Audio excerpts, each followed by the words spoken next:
Indo Pacific മേഖലയിൽ കടന്നുകയറാൻ ശ്രമിക്കുന്ന ചൈനയ്ക്ക് പൂട്ടിടാൻ ഇന്ത്യയുടെ വമ്പൻ നീക്കം. വെറുമൊരു വിദേശ പര്യടനത്തിനപ്പുറം പ്രധാനമന്ത്രി നരേന്ദ്രമോദിയുടെ ന്യൂസിലാൻഡ് സന്ദർശനം ചൈനയുടെ വിപുലീകരണ മോഹങ്ങൾക്ക് തടയിടാനുള്ള ഇന്ത്യയുടെ വലിയൊരു തന്ത്രപരമായിട്ടുള്ള നയതന്ത്ര നീക്കമായി മാറിയിരിക്കുകയാണ്. നീണ്ട 40 വർഷത്തെ ഇടവേളയ്ക്ക് ശേഷമാണ് ഒരു ഇന്ത്യൻ പ്രധാനമന്ത്രി ന്യൂസിലൻഡിൽ ഔദ്യോഗിക സന്ദർശനം നടത്തുന്നത്. ഓക്ലൻഡിൽ വെച്ച് ന്യൂസിലൻഡ് പ്രധാനമന്ത്രി ക്രിസ്റ്റഫർ ലക്സണുമായി അദ്ദേഹം നടത്തിയ നിർണായക കൂടിക്കാഴ്ചയ്ക്ക് പിന്നാലെ 10 ധാരണാപത്രങ്ങൾ ഉൾപ്പെടെ 18 വമ്പൻ കരാറുകളിലാണ് ഇരു രാജ്യങ്ങളും ഒപ്പുവച്ചിരിക്കുന്നത്.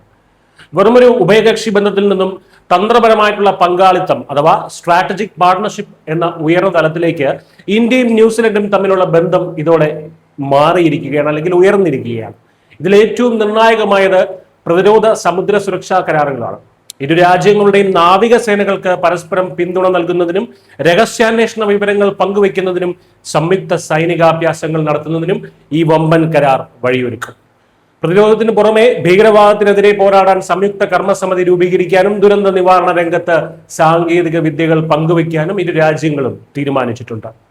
കൃഷി, ഡയറി മേഖലകളിലും വലിയ സഹകരണമാണ് നടക്കാൻ പോകുന്നത്. ഇതിന്റെ ഭാഗമായി നാഗാലാൻഡിലും ഉത്തരാഖണ്ഡിലും കിവി കൃഷിക്കായി പ്രത്യേക കേന്ദ്രങ്ങൾ ആരംഭിക്കാനും തീരുമാനമായിട്ടുണ്ട്.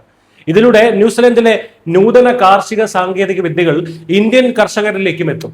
ഗുജറാത്തിലെ ലോത്തലിൽ നിർമ്മിക്കുന്ന നാഷണൽ മാരിടൈം ഹെറിറ്റേജ് കോംപ്ലക്സിന്റെ വികസനത്തിന് ന്യൂസിലൻഡ് സഹായം നൽകുമെന്നതും വലിയ നേട്ടമാണ്. സാമ്പത്തിക രംഗത്തും വൻ കുതിച്ചുചാട്ടത്തിനാണ് ഈ സന്ദർശനം വഴിയൊരുക്കുന്നത്. 2030 ഉഭയകക്ഷി വ്യാപാരം $7 ബില്യൺ ന്യൂസിലൻഡ് ഡോളറായി ഉയർത്താനും ഭാവിയിൽ ഒരു സ്വതന്ത്ര വ്യാപാര കരാറിലേക്ക് കടക്കാനുമാണ് ലക്ഷ്യമിടുന്നത്. എന്നാൽ സാമ്പത്തിക നേട്ടങ്ങൾക്കപ്പുറം വളരെ വലിയൊരു ഭൗമരാഷ്ട്രീയ ലക്ഷ്യം ഈ സന്ദർശനത്തിലുണ്ട്.